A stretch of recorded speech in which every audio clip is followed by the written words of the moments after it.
Welcome to the Cherland podcast, where I, Connor Cherland, meet up with a musician, hear about what makes them tick, what kind of experiences they're bringing into their musical expression. On today's episode, we have James VIII. James is an incredible singer, guitarist, songwriter, lives here in LA.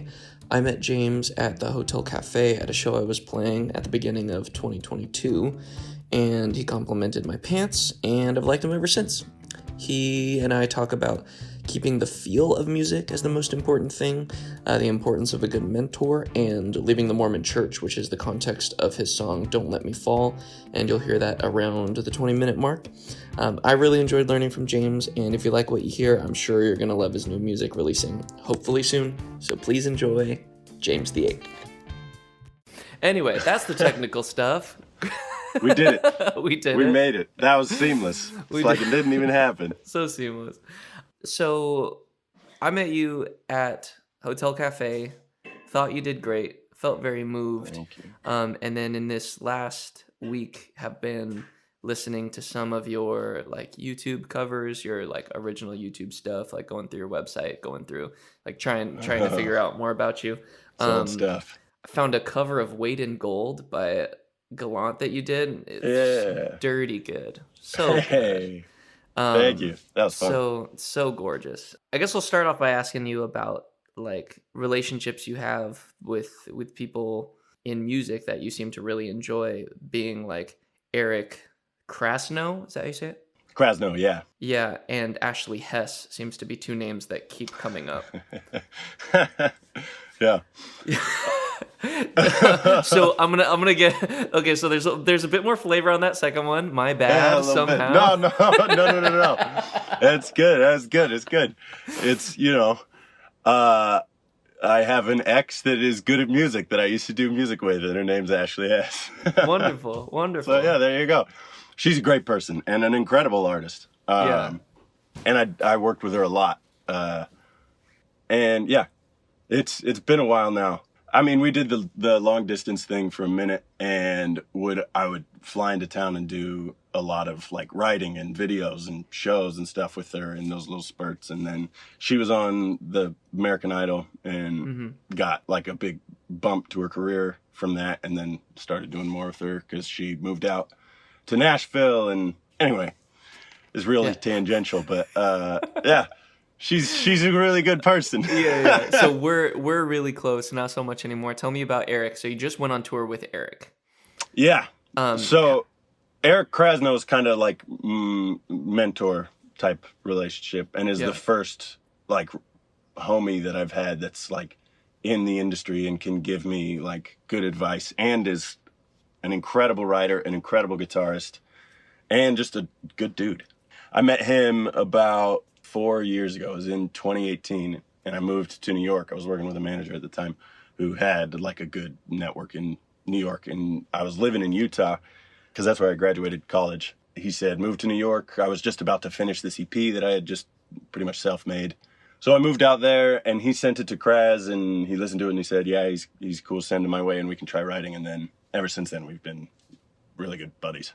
Cool. And yeah, he's sort of taken me under his wing with a lot of like producer's role kind of stuff, as far as like artist project stuff that he's actually helped me with. He's like done a really good job at playing both roles of mentor and producer, where he's not as much hands-on with what he's doing with my work. He's just a really good ear to bounce it off of, and a good when he's in the engineer seat, when I've worked with him in that way, he's really good at just kind of like being able to intuit what the song needs, and just like waiting for me to figure it out, what it is I want to say, and waiting for the songs to like get more concise and like poignant as a result of him sort of pushing me along the way of figuring out what I want to say. Yeah.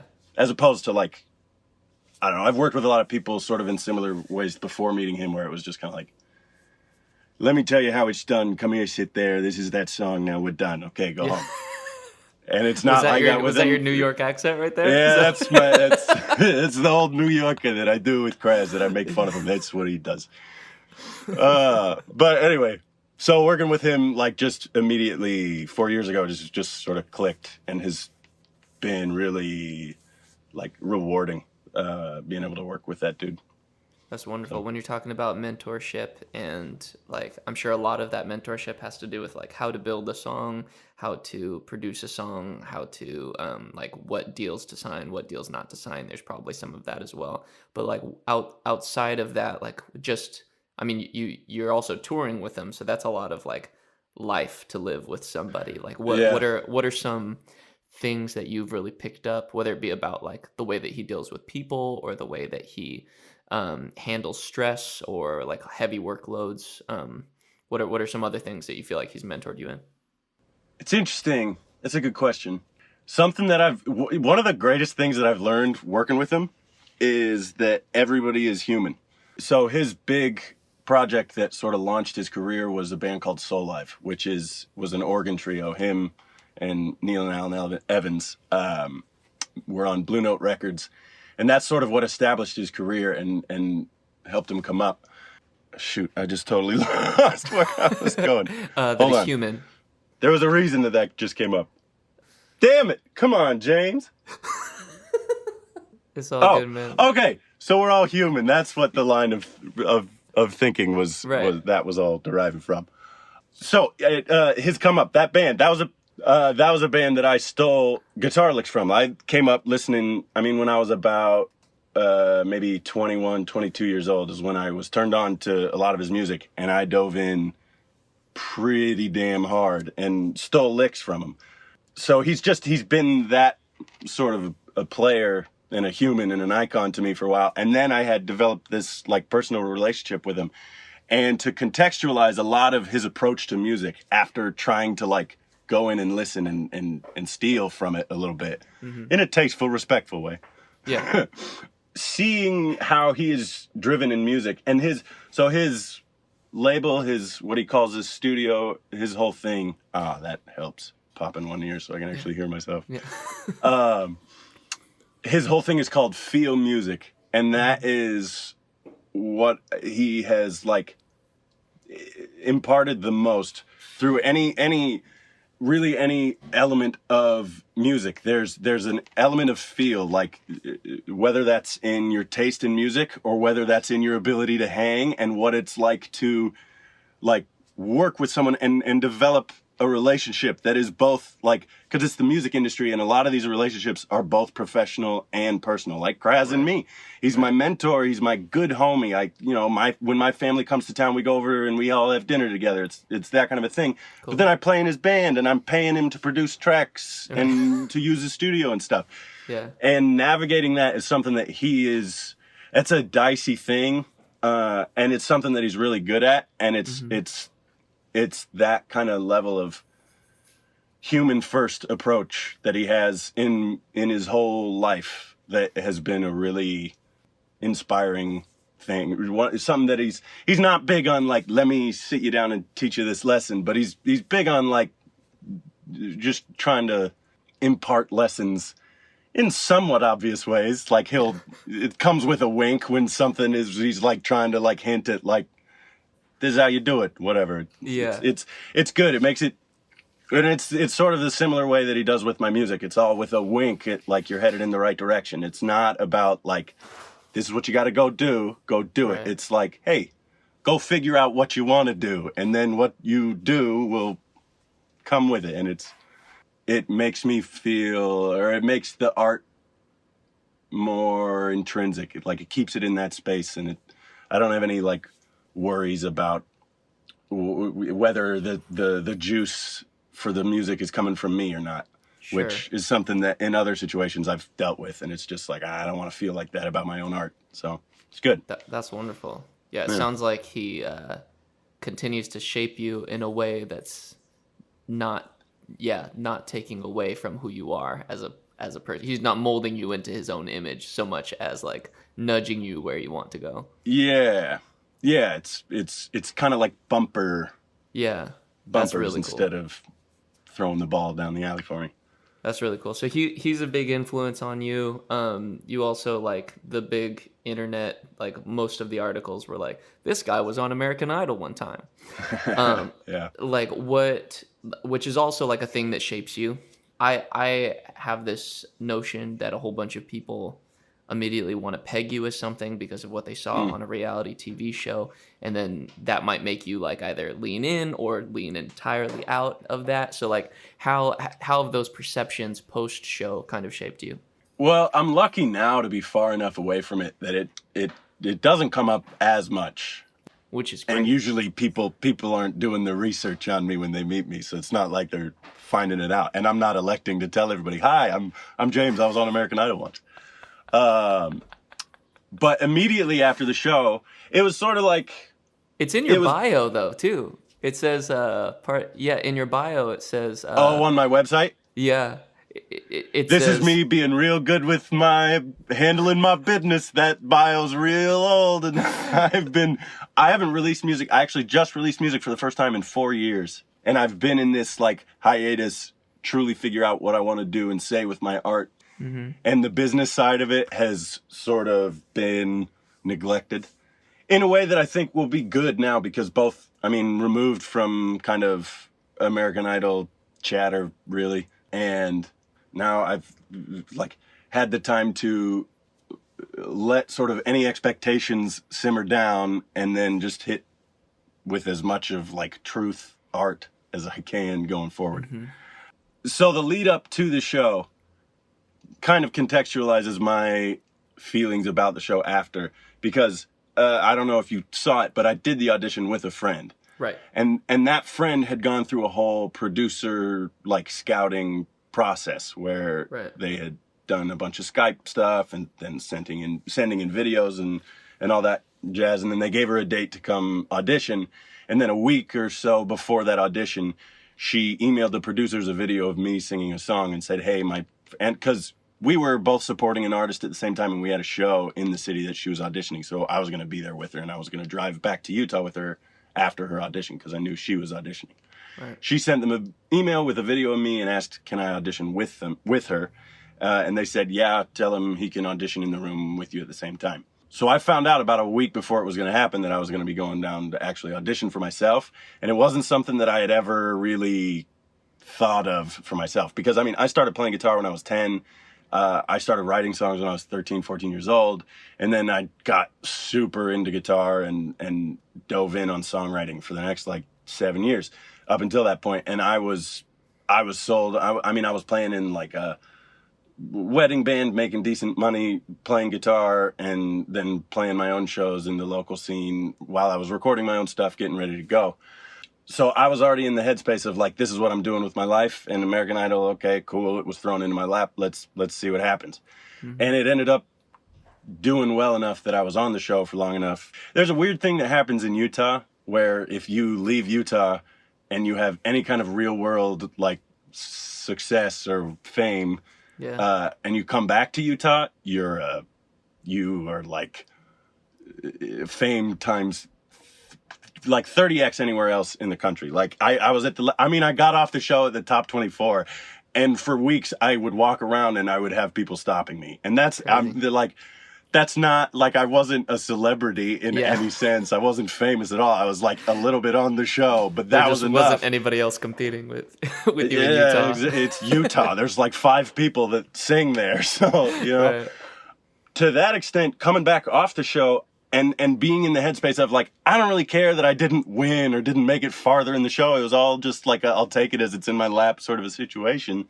And coming back and feeling oh, yeah, sure, I'll play your cousin's wedding for an hour, just me, and take $3,000. Yeah, that's great. Yeah. That's what I did for months after the show while that ridiculous Utah fame sort of lasted. Yeah. And I lined my pockets, and that's how I was able to move to New York and then move to LA without having to go get a job and being able to string along enough gigs and make money that way, and having saved from that period.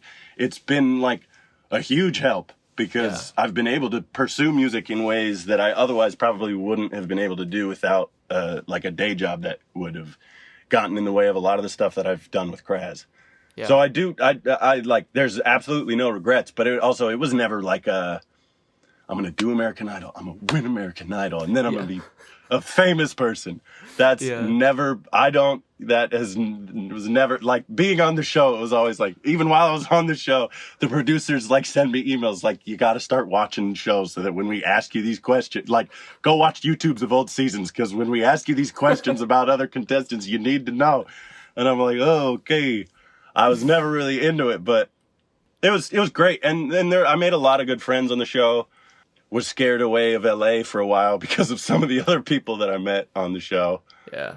But it was good. It was a positive experience. That's great. When I did an audition for American Idol, and very similarly, they were like, cool, so like tell us why you're gonna be the next American Idol. And I was like, I'm not gonna be the next American Idol. And they were like, I think I said exactly the same thing. And I was like, wait, you have people telling you they're going to be? And they were like, Connor, everybody says that. And I was like, that's dumb. It's like, there can only be one. There's like 12 moms behind you with signs for their son's gonna win. Yeah, and I was like, everybody wants to. Yeah, I'm not gonna win. Like, yeah. And then they were like, so if you're not gonna win, who's gonna win it? And I was like, someone better at singing. And I was like, I feel like this is really straightforward. This is a really dumb question. Yeah. I mean, so you save a grip of money. You go to New York and then you go to LA. What's the impetus for moving to New York just to start, and then LA? So I mentioned just sort of briefly that I started working with a manager while I was finishing up an EP in Utah, and he had a thick Rolodex for people in New York that he could recommend me to. And he had other clients that lived in New York, all that kind of stuff. So it was the logical move sort of at the time. Once I got there, everybody's kind of in like grind hustle mode all the time. And I didn't move out there with a crew of homies. And I got plugged, like I met a bunch of music homies real quick, and I was always at shows. That side of life was great, like the music and the going to like sit in on jam nights and stuff. It was always great. But socially, I got real depressed out there. It was real, like, yeah. There was never once like a, yo, you want to go get lunch? You want to go see a movie? You want to go just hang? It's always like, hey, you want to come see this show? Hey, I'm playing in this show. Hey, you want to run a rehearsal? Hey, you want to, all that kind of, it's hustle mode, which I totally respect. And if you're living in New York, you kind of got to be doing that. And after it was about just shy of 2 years, and I just sort of was, Krasno, who I had met there, had already moved to LA. And I was sort of just like, well, I have family and I have friends in Los Angeles, and I have business, connections, sort of what that means, but music connections out here that it just sort of like made sense to come out here. And then once I did, I moved out here about 4 months before COVID shut everything down. Oh, geez. So I got here, I started playing I got a couple good like restaurant gigs to pay some bills, and then chop. And it seemed like everybody I met in those 4 months were like homies at the same level of me, and they all went home like as soon as COVID hit. Yeah. But even with that, it's been like a really mental health great move to come out here for me. Cool. And I've got through Kraz, I've made a couple other friends now that are like lifelong homies. One of the guys in the band named Curtis Kelly I'm working on most of my new music with him. And we're playing in the Kraz band together, and then we're doing sets opening for the Kraz set together. Yeah, it's become like a really like the right move. That's awesome. Sort of a situation, yeah. It's felt really nice. Outside of like hanging out and playing music, doing rehearsal types things, like what, now you have those people who you can just like go watch a movie with, go like have lunch with. Is that or like what is your like go-to hangout move? Yeah, doing that kind of stuff, going over to a friend's place just to watch a movie and, dick around, drink. Yeah. Going on hikes, going up to the mountains a lot. Really, like, close access to outdoors. It's not, like, Griffith Park is only, like, a 10-minute drive from my house. It's, like, one of my favorite things. Call up a homie, go on a walk around Griffith Park, smoke a joint. Cool. It's so lovely.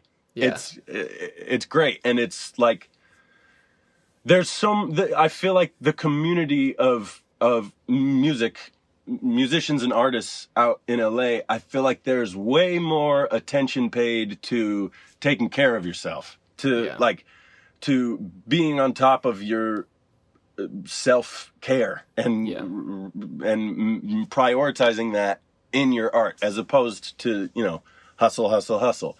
And that's so much more my speed to like take a day. And no, I didn't get anything done today. You know what? Tomorrow I'm going to finish 3 songs and I'm going to, be in the studio for 13 hours enjoying the hell out of every minute of it. Right. So, relax, smoke a joint, have fun.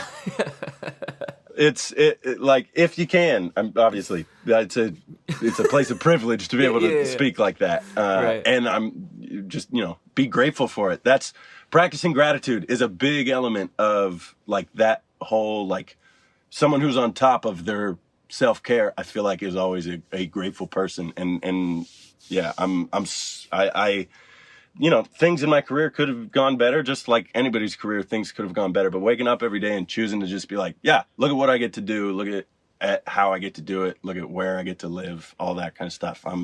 I practice gratitude with that every day. That's great. So, yeah. With opening and playing in the Kraz band, that's a lot of work. It's a lot of work. That's a lot of vocal fry. So this tour, actually, we were the band for another artist as well, Son Little, who is an incredible artist. Dude's a genius. But yeah, so it was actually 3 sets of music every night for it was about 13 shows 12 shows over 3 weeks. A little shy of 3 weeks. It was a lot, and honestly, I was kind of terrified leading up to it. It's the first time I had done anything to that extent.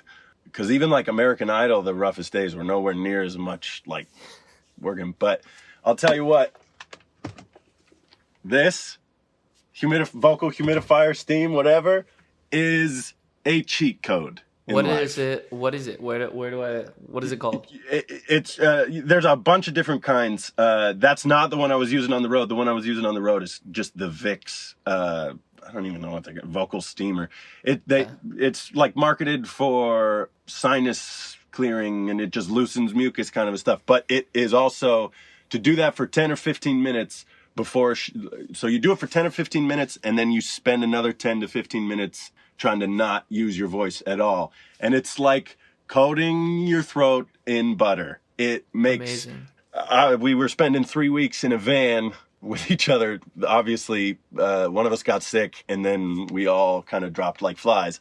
Yeah. And I would wake up with like the sandpaper feeling, and then the anxiety of like, oh, goddamn, I got to go do 3 sets, and I got sandpaper in my throat right now. It melted with doing this thing because you sit and you inhale it for, like I was saying, like 15 minutes. And then I was able to actually sing in a way that was like surprising myself every night, which is great. It's like bonkers. I love that was my experience because now I know that cheat code. It's great. Yeah. Okay. That is very good to know. What preparation had you done prior to the tour to like get yourself physically ready for that? Exercising more, doing a lot more breathing exercises on top of just, regular exercise, doing more warm-ups. I have usually been so far in my career a shot of tequila and get on stage kind of a guy. I just turned 30, and the responsible adult in me is now like doing warm-ups and like trying to learn more about ways to get your voice to feel more groovy. Yeah. And it helps. It's the most annoying like adult thing to be like, I was an idiot for a long time because this stuff is great, and I want to do this until I'm 90 years old. So let's, keep the party going as well as I can. Exactly. What breathing exercises? Just like almost meditative. The deep inhale, holding it for so long, exhale, and like measuring the amount of time it takes, and like all that kind of stuff. Gotcha. Breath work. We're at the 30-minute mark, which is normally when I ask people to play a song if they're willing. Oh. Word. Are you willing? I'm willing. I haven't done my vocal steamer, so the voice is going to be rough, but that's okay. Let's see. One of the songs that I found so poignant when you were playing at Hotel Cafe was the "Don't Let Me Fall Away" song. Don't Let Me Fall, yeah. That one's actually that's a song about leaving the Mormon church. Right, which I would love to ask you more questions about that after you play. There's not that much to talk about. Yeah. Just kidding. It's literally like every day there's a thought that crops up that triggers me, that makes me consider my Mormon past. So there's plenty to talk about. Yeah. Also, when did you turn 30? I was in November. November. Nice. Yeah. I just turned 30 in February. Congratulations. It sucks, doesn't it? I keep telling people they're about to see me hit my physical prime in the next 2 years. Oh, yeah. Because I've had this little boy body my whole life. And I was going to say, you're like me, you're baby-faced, and like, yeah. It's easy for us to kind of get... I mean, I was carded for an R-rated movie when I was 25. Yeah. So that day didn't feel great. But when I'm 45 and, I'm getting asked for my ID for a drink, I'll smile then. Yeah. All right. I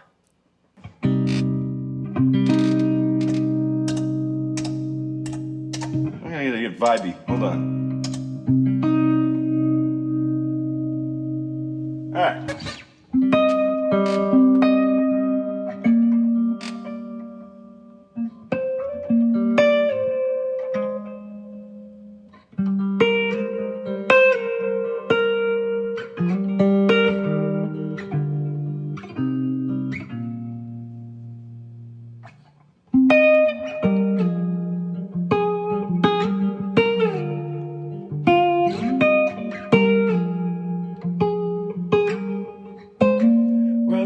You see me running around, trying to get you to take me down. Hold my breath and count to 3. Praying, please, Lord, don't you see me? I've been waiting for your grace, is staring death in the face. Come on and let me out, I'm begging, shouting. Don't treat me this way. Don't let me fall. All my weight's on you. Well, don't let me fall. I'll crash so hard, it's what I do. Just don't let me fall. Wow, fuck that up. Fall away from you. But don't let me fall, no. Well, just tell me I'm wrong, or tell me I'm right, 'cause I can't figure it out on my own. And it keeps me up at night. I've been staring at your puzzles, and I'm puzzled for sure, but I'm staring at the pieces, babe, who's inside of the board. So don't let me fall. All my weight's on you. Well, don't let me fall. I'll crash so hard, it's what I do. But don't let me fall. No, fall away from you. Don't let me fall. No, no. I keep wondering what it is that I'm supposed to say, 'cause I'm no echo for the past, ain't no things in ways. And if you were to let me down now, well, I don't think that I'd get up, don't think I'd get off the ground. Don't let me fall. All my weight's on you.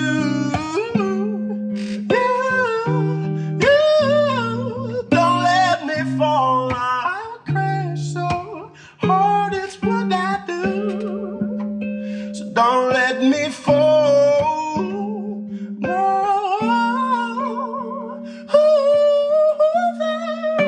Fall away from you.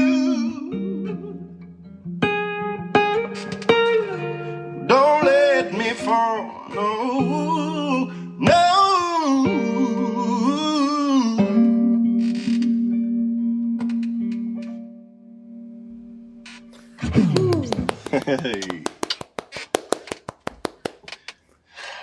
See now, this is the danger with finding a cheat code, is that when you don't use the cheat code, you feel it. That steamer needed to happen, but it's okay. We made it work. You sounded great. Did it feel scratchy? Oh, a little bit, yeah. That was little.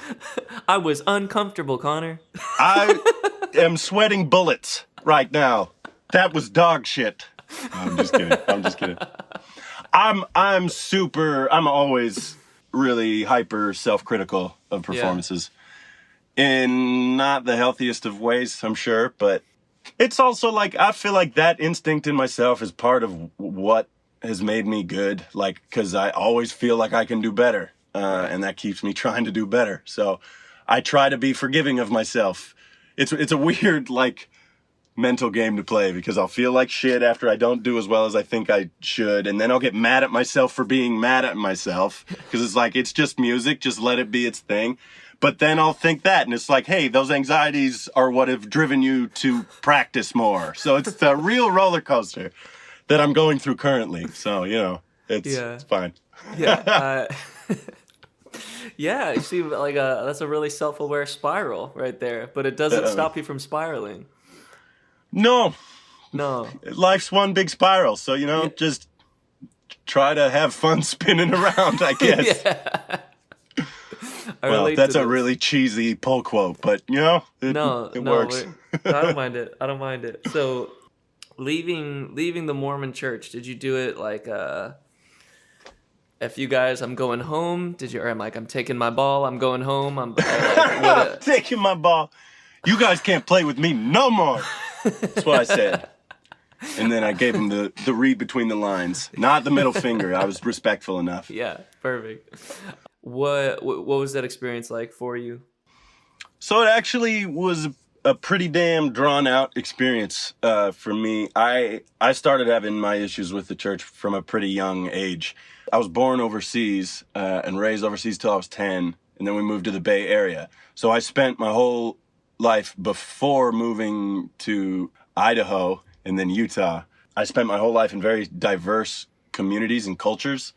That perspective seemed to bump up against some Mormon ideologies pretty early in my life, because by the time I was 13 or 14, I was already having my serious struggles with the teachings of the church. And then we were living in the Bay Area when Prop 8 came up. And I don't know if you remember what that was, but that was, the campaign for Prop 8. So the campaign was to force same-sex couples to call unions civil unions instead of marriages. That's what the whole thing was about. Right. And the Mormon church put more, like a record-breaking amount of money behind this campaign.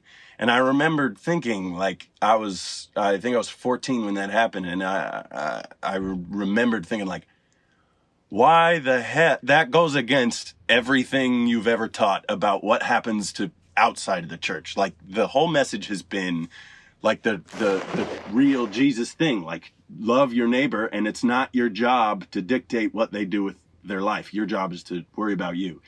And on top of, like, maybe not agreeing with the ways that they told me to worry about myself, they were then sticking their hand out and stopping other people from expressing love the way they wanted to. Right. And that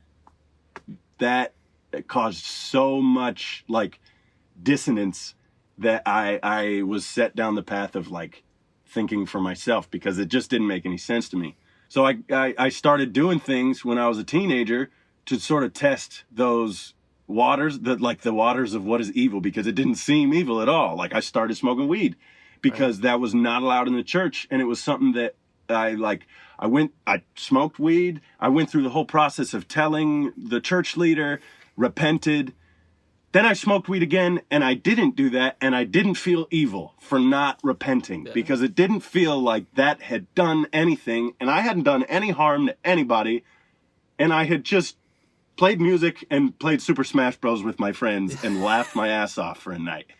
And it really was one of the early things that like cracked this whole concept of what they were calling evil was and like what they were basing it on. So I started doing like, I was a normal teenager sort of a thing, you know, like sleeping with my high school girlfriend and drinking and weed and trying, you know, experimenting with different drugs. Yeah, high school stuff.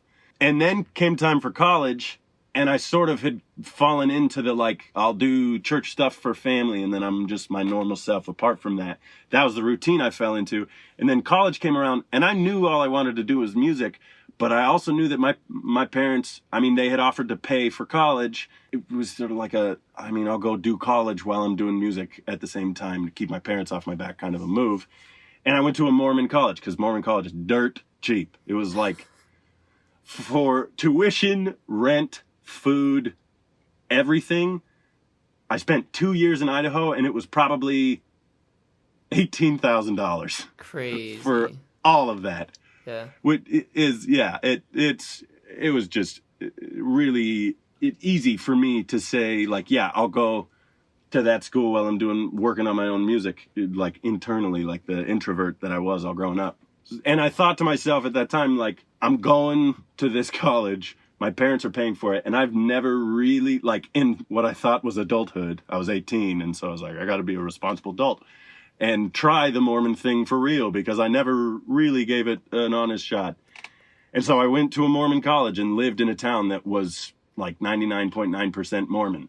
Wow. And I was miserable. And it was bad. And it took me about 2 years to like gain up the steam to leave the school and at the same time leave the church. Luckily for me, my mom actually left the church at the same time as me.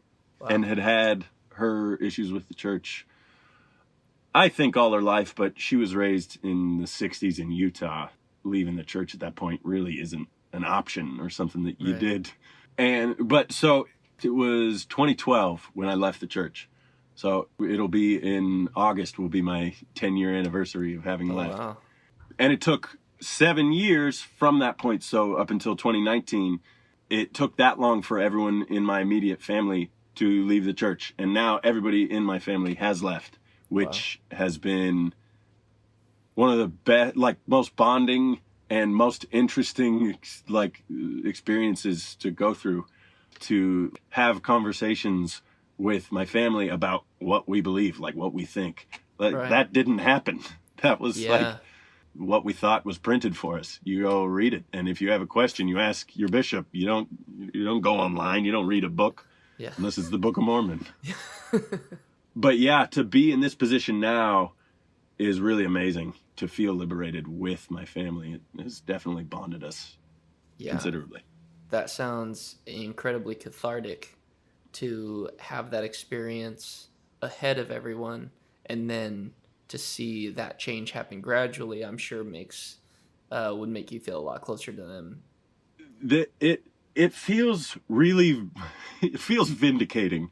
Honestly, in a way that is also tied to what I do, my music. My parents and my parents have always supported me doing what I want to do, but didn't really understand it, I might say, for a while.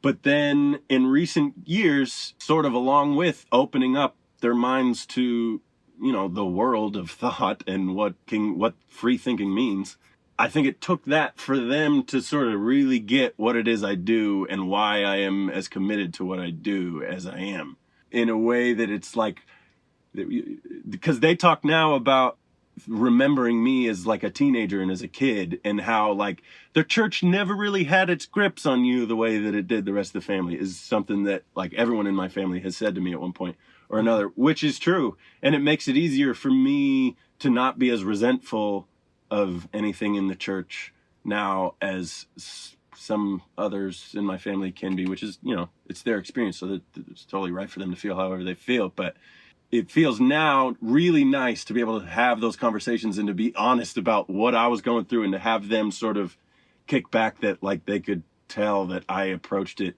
a little differently even as a kid.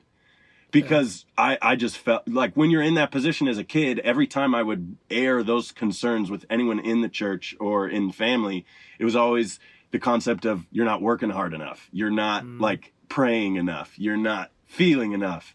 And to me, it's like, no, that's exactly what I'm doing. I'm feeling too much and this shit is scaring me. There's a real switch that comes about in people that are allowing themselves to think outside of that box of their religion. And it opens them up, and it feels very vindicating to see that in them now and to be able to relate to them on so many things and experiences in the church that I've for so long felt like made me a black sheep almost. Yeah. But yeah, feels really good now. I think one of the reasons why I love the Don't Let Me Fall, it does a really good job of taking something that's like genuinely terrifying in the moment, like the idea of falling away from like that. The phrase "falling away" means you're the one, you're falling and you're going away from like what it is like this cliff face, and like the cliff face is where things are safe, and you are the rock that's falling into the ocean, never to be seen again. And that's a terrifying notion because you're about to get lost forever. And that I think that I don't think I had heard a song that used that phrase before in that context, and it felt so well used because you're lovingly asking God to not let you fall away, and I feel like it is a song of devotion, and it is a song of like really asking for something to change. That song was a prayer. That really was what it was. It was, and I mean, whether I drank the Kool-Aid as much as someone else or not, because I talking about how like I always felt like I came early to the understanding of not agreeing with the church. Despite that, it still is like woven into the fabric of my life, and the decision to leave and the decision to stop, they're not my feelings, but like they're not feelings that really are coming from an internal thing to begin with. It's something that I have adopted subconsciously, the fear that entails, and it still happens. Like there's still things, concepts, conversations that come up that give me pause and make me like question what the hell it is that I'm doing with my purpose, like how I'm defining my life and giving myself reason. Like, is it valuable, or is it something that I'm, am I not paying attention to things that I should be paying attention to? Those fears come back to the church, and they come back to this feeling of there's an authoritative thing that knows what is best. And if you're not doing what's best, you're failing at life, and you're going to pay for it. And that, coming up with that, now it's like it's an ambiguous thing that I don't know what it is, and it causes anxiety. And then I have to remember, like, that whole frame of mind, that whole idea of there is something that you should be doing, or there's something better, or there's something that you aren't doing that you're going to miss out on rewards if you don't do. It comes up when you don't expect it, because it's not. It's not a choice. It's not a line of thinking or an anxiety that I had that was innate. It was given to me by the way I was raised. So that song is just an acknowledgement of that almost. It's that prayer. It's like I still feel terrified as hell, even though I am confident in what it is I don't agree with and what it is I do and what I feel like is humane and right and what is not. Yeah. It's a sticky sort of exit. It'll be lifelong because it's worked its way into like the way my brain works. Right. And it's just about a practice. A lot of like the breathing exercise kind of stuff. It's a lot of meditation as well while you do that. And those are the thoughts that I try to acknowledge and point at in my mind, like that is the line of thinking that is causing you this stress, and you don't need that. That isn't serving you, and it's not doing anything. Cut it out. So it's like a ongoing process of just like breathe, remember yourself, and don't be a dick. That's the philosophy that comes from it. Yeah. Just be, life's hard enough for everybody, and everybody's got a story that you don't know. So breathe. you're going to be fine. Yeah. It's really interesting because I feel like one of the best things that art does is it transforms that, like, all that inherent like resentment or sadness, and it turns it into something inspiring, which is like really what I think that song really accomplishes. What's also cool about this nagging sensation of like, shouldn't your life have purpose? What is your purpose? Like constantly coming back to that is it is bringing it back to your death. Like it's like you're here for a bit, which is true. Like there are parts of it where it's like, look, you're only here for a bit. Yeah. What are you gonna do? And you're saying, I'm gonna play music. I'm gonna go full bore in this way. And like that, the line of thinking of like, this is a short run. What am I gonna do? Like, yeah, that is, I feel like, a really helpful thing to really take. And being like, yeah, I am gone in 80 years. All right, here we go. Let's work really hard. It honestly is what predisposes me to loving what I do. Like it makes me practice gratitude, and it makes me look at what I do. Like I know people who get jaded doing music the way that I do music, and it's sad because it's just, life is short. You can make choices that inspire yourself almost. Sorry. Yeah. It's a convoluted thought a little bit, but we're at about an hour. I'll ask you a last couple rapid fire questions, and then I'll let you go. Any book recommendations? Anything you've been reading in the last couple years? Authors, titles that have really been speaking to you? I'm trying to think of the last book I read. It's all like, you're also allowed to say that you can't read biographies. Yeah. I never learned to read. Mormons don't read. No. Oh, that's awful. Well, I'm reading this, but it's a book about the Beatles and just sort of small stories about different phases in their career that have been amassed from like journals and stuff. I don't even know what it's called because to me it's just the Beatles book. And before that, I read a book about, it was Prince's book, which is great. I loved it because it was something he was halfway through that then he died, and then the author that he had been working with changed what it was and then presented it in this new way. And it's really good. It's really cool. And anybody can draw a lot of inspiration from the way Prince approached everything he did, whether it was recording or touring or doing movies or doing this book. Everything he approached in much the same way that I was talking about with Kraz, like the humanity element of it coming first. Like it was his art. That's who he was as a human, and that's how he led with every endeavor he went with. There's a lot of passion and a lot of creative energy that came from just being confident in that. Yeah. Sorry.